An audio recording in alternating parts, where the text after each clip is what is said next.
This is Dr. Duru from Ahan Analytics with the market breadth. This previous week ending January 16th, 2026, rotation was a definite theme, and it took on even more dramatic contours. Small caps did great. Consumer staples, defensives, materials, and industrials all sucked up the money as the pressure in software intensified even further, and tech stocks in general just kind of wavered. They're looking really tepid and timid. This is both good because breadth is expanding, but it's also bad because a lot of money is actually in the sectors that are weak. Now, if the money keeps going into the smaller parts of the market, that's fine. I mean, that means there's more wealth being spread around. So we just have to see what happens. But ultimately, what I warned about last week got even more dramatic just this week. In fact, just on Friday, which is market breadth, the percentage of stocks trading above the 50-day moving averages, what I like to call AT54 above the 50, it actually punched through the 70% overbought threshold on Thursday, only to fade slightly under that threshold, and then Friday pulled back. That, according to the AT50 rules, is bearish. Now, of course, because we have all-time highs and there's a strong uptrend and there's a lot of other positive catalysts and earnings are coming, I'm not going to make a bearish call, but I just want to make sure to present this warning. Let's take a look at the charts to see more specifically what I'm talking about. Okay, this is my favorite technical indicator, the percentage of stocks trading above their 50-day moving averages. And as you can see, what I like to call AT54 above the 50. And what you can see here is the overbought threshold at 70%. That's this line right here. And I've labeled it overbought equals 70%. And the way that the AT50 trading rules happen is that when the market or market breadth is above 70%, it tends to be associated with the top. Now, the overbought period can extend for a very long time. So it's not a timing signal. It's a kind of a warning flag signal, but the market can be very bullish during an overbought period. However, once the overbought period ends, that's when things get bearish, and also things can get bearish if the market can't quite muster the strength to punch through into the overbought period. And that's what we have now. You can see AT50 has been very strong pretty much all year. I mean, this has been impressive. It's been very strong. And yet, like I said, Thursday, it punched through, got above 70%. That could have been a mildly bullish event if it closed above that. But then today, Friday, it fell back and closed at 68.1%. So like I said, this is a bearish signal, but I'm not prepared to go bearish on the market because there are just too many catalysts out there that could flip things right away. And in particular, earnings season is coming up. Actually, we're in the middle of earnings seasons right now. Let's take a look at the percentage of stocks trading above their 200-day moving averages, what I, of course, like to call AT200. And you can see it's pretty much matched the trajectory of the short-term AT50. A little bit more choppy, but the most important thing here is that it broke out through its above its downtrend and is now trading at, I think this is a 1.5-year high. So it's very, very bullish for the long term. For those stocks that are above their 200-day moving averages, very bullish. But of course, it could be short-term bearish if things fall back and test their 200-day moving averages. Okay, so I hope you got that. Now remember, this video is for educational purposes. Please trade and invest according to your own risk tolerances and time horizons. All right, let's jump into the indices. S&P 500. Now you can see some of the warning signs, right? Look at this. S&P 500, it set an all-time high in the previous week, and it had another all-time high right to begin the week and then churned.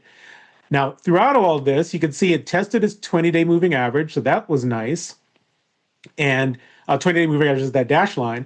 So overall, the index is trending up and bullish. That's why I don't want to get bearish on the market. The uptrends and the support are all still very strong. Now, the NASDAQ looks a little bit more shaky, right? It did not make it still has yet to make an all-time high. So now this peak is getting long in the tooth. It got its last all-time high in late October, but still, look at this uptrend, right? Still in place. And the moving averages are still holding as general support, 20-day moving average and 50-day moving average in particular. 50-day moving average is the red line. Now, the truly impressive part of the market, one of the impressive parts of the market, has been small caps. This is IWM, the iShares Russell 2000 ETF. And you can see here that market breadth has basically been benefiting from the not nearly relentless uptrend. So this to me is the culmination of what I have been talking about. I think I started talking about small caps as my favorite core position since the summer of 2024, and it has taken forever. And I have had to be so patient through so much and to finally get to this point of clear market outperformance for the small caps. IWM closed not only is it outperforming, but it closed the week at an all-time high despite the pullback on market breadth. So now you can see again why I do not want to get bearish on this market just yet. This is very bullish, and of course, I'm very happy. And the irony here is that, I've been trading around my core position with call options. It's now gone, I think I've gone a week and a half, 2 weeks, without really trading any IWM call options. So I've missed this culmination of so much of what I've been talking about for so long with IWM. All right, now I talked about rotation. Let's look at the other strong parts of the market.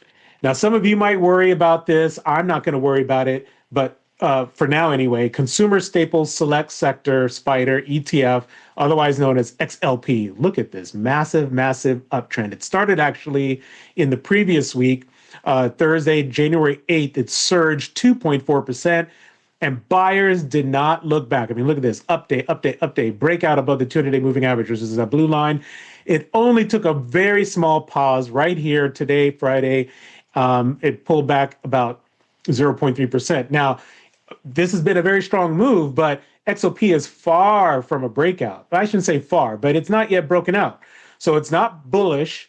Of course, it's not bearish, but until it breaks out above this extended trading range, which has been in place since late 2024, there's a lot of noise here, but still very impressive. You can see where the money is going. It's coming out of tech and coming into plays like this. What else have people been rotating into? Industrials. So this is ticker symbol XLI, the State Street Industrial Select Sector SPDR ETF, and you can see a similar pattern, right? So industrials and staples have helped market breadth power higher. Now, unlike staples, industrials have broken out and are at all-time highs. So all of this week, XLI was making all-time highs. Very bullish. It's even avoided the warning of a parabolic move. So yes, it's following the upper Bollinger Band, which is this black line, but it's not peeling above it except for one day. Right? So I'm okay if it keeps closing on the line. What I start to get worried is when buyers keep pushing it above that line over and over and over again. That means at some point soon, buyers are going to get exhausted. And you know what happens after a parabolic move? The payback is usually pretty sharp and sudden and abrupt and doesn't come with any warning. So parabolic moves are not to be timed, but this is not quite yet a parabolic move in XLI. Where else have people moved into? Well, materials. Materials and industrials kind of go together, right? Materials are needed to fuel the engine of industrials. And you see here again, the same pattern all year long, almost all year long. State Street Materials Select Sector SPDR ETF, ticker symbol XLB, has just been powering higher. And like the industrials, it also has broken out. It's not quite as bullish a breakout. You can see it's just marginally higher than where it was at the end of 2024. But still, this could be the beginning of an extended move. And I've already talked about in previous videos my favorite industrial and commodity plays. I won't go into them here again. I'm using these ETFs as a handy shorthand for what's going on.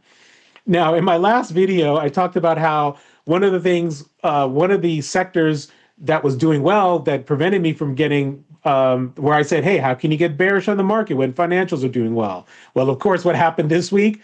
Financials fell out of bed. So on Tuesday, XLF, which is the State Street Financial Select Sector SPDR ETF, plunge. Well, I shouldn't say plunge, but it fell 1.9%. For XLF, that's a pretty big move. Fell right back to the former all-time high and then closed down below it. And now it's struggling to hold that former all-time high. You can see also it survived a test of the 50-day moving average, which is that red line. Now, I went ahead and bought some call options. So if the market is going to stay bullish, I expect XLF to get over this stumble and rally higher. I think I bought February call options to give myself some room. Now, if the market is bearish, is moving into a bearish mode, I expect then XLF to break down below its 50-day moving average and stay below it. So I am watching very closely the behavior of XLF, and now I have call options in XLF so I don't forget to keep an eye on the financials. Where else was money leaking? As I talked about earlier this year, in fact, the year started with additional pressure on software stocks. And as a reminder, we kicked off the new year right on the first trading day of the year. Ticker symbol IGF. This is the iShares Expanded Tech-Software ETF, Software Sector ETF. It plunged 2.9%, went bearish below the 200-day moving average. And if I were in a bearish mood, I would have gone ahead and faded it when it rallied right into 200-day moving average resistance. You see how tightly that held? And then, in fact, it rallied a little bit past that and stopped cold below the 50-day moving average, downtrending 50-day moving average, below the 20-day moving average, and then you can see the rest is history, right? Sellers have only accelerated. Look at this trading volume, right? Selling has accelerated. So people are running scared from software stocks. Now, this is where the bullish bearish tension is I'm really going to feel it because I put software stocks on my shopping list for 2026. I think the AI fears are overblown, but I am being patient. So I did get into, I think I talked about this in the last video. I did start to nibble on Salesforce.com, ticker symbol CRM, but I'm being very patient. As you can see, software stocks are essentially bearish. And it's like almost in falling knife mode now with this accelerated selling. So no need to rush in and try to be a hero. Just wait to see some more buying interest start to emerge again. Okay, so now you've seen the rotation. You've seen what's doing well, what's strong, and where the money is leaking or where people are now getting lukewarm and really tepid, right? Now, another thing for 2026 was going to be just trying to hold on to my AI-related plays.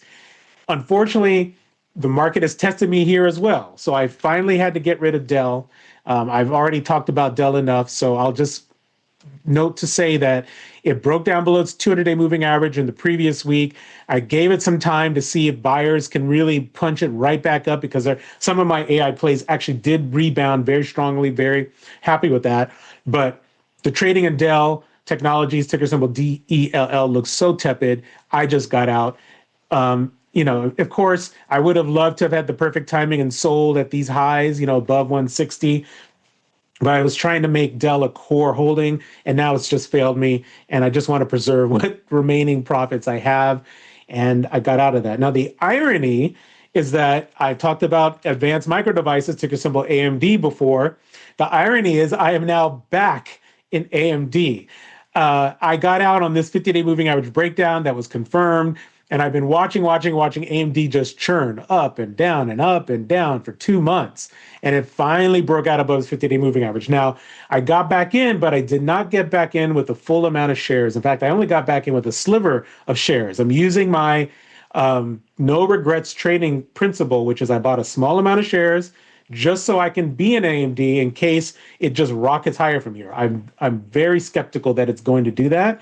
And I think that I'm going to get an opportunity to rebuild my position at lower prices, particularly this gap is just sticking out, just begging to be filled, assuming that the trading in AMD is sort of flipping over a little bit. So if this gap fills, this post-earnings gap, it means that I'm looking at the 200-day moving average as an eventual test. And right now it's around $171.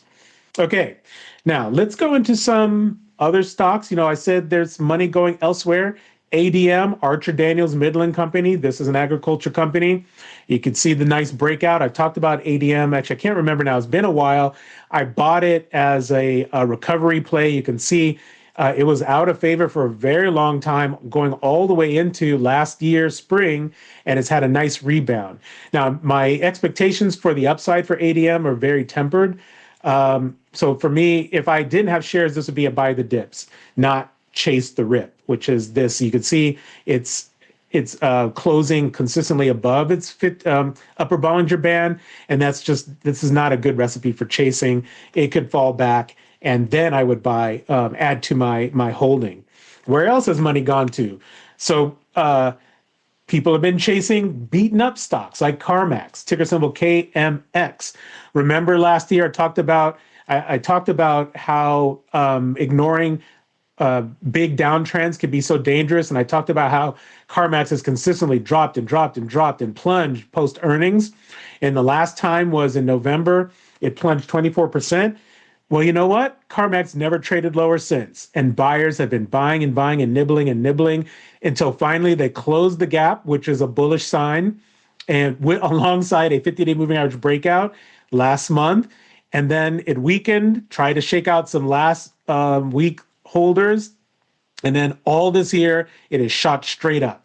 So you can see another theme here is that people have been taking money out where they've had winners and profits, and they're starting to move into and chase the beaten up stocks, the ones where they see a lot more upside than in the really hyped up tech and AI trades. Now, I neglected to get into CarMax because overall I'm still bearish on the stock, but I'm just using this as an example of what's going on. Now, let's take a look at another former winner that is now people have just totally turned on. This is Spotify Technology, ticker symbol SPOT. It became bearish. I've written about this and talked about this before, so I'm not going to get into all the details, but it broke down below its 200-day moving average, and it hasn't been the same since. And this is when I decided to just get out of my position. And you can see here for 2026, Spotify has just been very weak. Selling accelerated this week, culminating with the news that the company is going to raise its prices for the third time in 3 years. People are now fearing, usually this is a positive. Wall Street loves it when companies raise prices. But in this case, it seems excessive. Spotify is now going to be the most expensive music streamer on the market. And people, of course, are afraid that they will start to lose subscribers. And I think that's a very real threat because we already know how affordability has become a very big theme in the economy right now. So Spotify has fallen down back to its April lows where the tariff drama and noise happened last year. So this is a very significant move. If Spotify continues lower, it could go a lot lower from there. If it can rebound, I expect it to at least get back to a test of the 20-day moving average or the 50-day moving average, which are both in down trends. So that's Spotify. So you see money coming out of former winners. And let's just remind ourselves how much of a winner Spotify has been, right? At the bottom of 2022, it was trading around $71, and it capped out in 2025 at $775, almost a 10x. Major winner. So this is why I say if this important support down here in the lows of 2025 doesn't hold, then there's a lot more downside to Spotify. It won't happen all at once. It could just happen dribbling over time. So that's my warning for Spotify that I'm actually going to follow. Now, in the weird camp, this, AppLovin Corporation has been well loved, pun intended, ticker symbol APP. It is another one of these stocks that's had a tremendous rebound. At the bottom, what is this, 2022, 2023? It was in single digits, around $8 or $9. Topped out last year with this double top at $729. That's incredible. Now, I am not saying AppLovin is bearish, but I'm just saying something weird happened. Evercore came out with an outperform rating, $838 price target, and yet the stock sold off, lost 7.6%, broke down below its 50-day moving average, and the sellers have continued and followed through.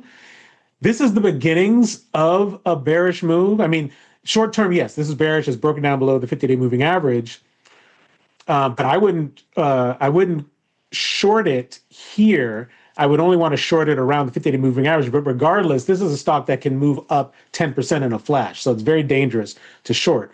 All that to say, I tried to get into a call option before the close on Friday. Didn't work because I wanted to at least play for a rebound back to the 50-day moving average or maybe the 20-day moving average.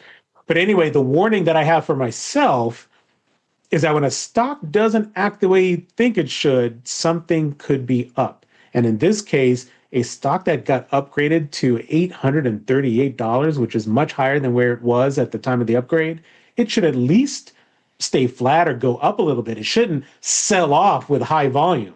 So something's not right. AppLovin on my radar just to see what's up. I will close with, in terms of stocks, Coursera. This is a stock that I talked about as well, or written about. I got out of it because it just wasn't working. This is a classic example of, hey, when a stock's not working, just get out of the way. It was supposed to continue higher and follow through on all this bullish news from earnings in July, and it just hasn't been the same since. It broke down post earnings in October, and then I finally had enough when it broke down below its 200-day moving average, and I'm so happy I just followed my technical rules. Coursera ended the week trading just at $6.29. It's testing the 2025 low, and it looks like it's just going to set all-time lows. In fact, I think it may be at an all-time closing low. Nope, it's not. It's at its second lowest all-time closing low, and I think it's just going to keep going lower at this rate. The momentum is against it. Coursera, of course, is probably getting hit by AI-related fears. It's a software stock. On and on it goes. Lots of headwinds against this company. Now, I'm going to close with the volatility index, which is the VIX, and I wanted to show this because something interesting is happening. This horizontal line, and let me actually make it much thicker so you can see it better. The purple thick line here is right where the VIX was before the tariff drama, trauma, and noise sent the VIX sky high to the heavens. Look what's starting to happen. Before I drew this bowl where the VIX was kind of making a bottom, but now that bottom has been resolved, this line where the VIX, which represents where the VIX was trading before the tariff drama, trauma, and noise, has now become a pivot line. It was a resistance. Actually, it's a pivot / resistance line. And so now it's taken on a different kind of importance. If the VIX trades and closes above this and holds above it for a while, I'm going to raise the red flag that the bearish move combined with what happened with market breadth could be right around the corner. But for now, as long as it's below this line, the market is chill with its complacency, and where the strength is, just believe that strength. And I've shown you where the strength is. Let's just review. Consumer staples, small caps, defensives consumer staples, industrials, and commodities. What's not doing well? Tech is just sort of languishing, tepid. Software stocks are selling off and people are abandoning ship. And then, of course, you have all your idiosyncratic, stock-specific, company-specific stories. All right. Thanks for checking me out. This is Dr. Duru with Ahan Analytics and the Market Breadth. I hope you got, some good information here. Put your comments and feedback down below. I always appreciate it. Please share and like this content so the algorithm knows what's up. And as always, follow this channel and get the notifications so you get a timely word on what's going on in the markets according to the Market Breadth. Take it easy and see you the next time.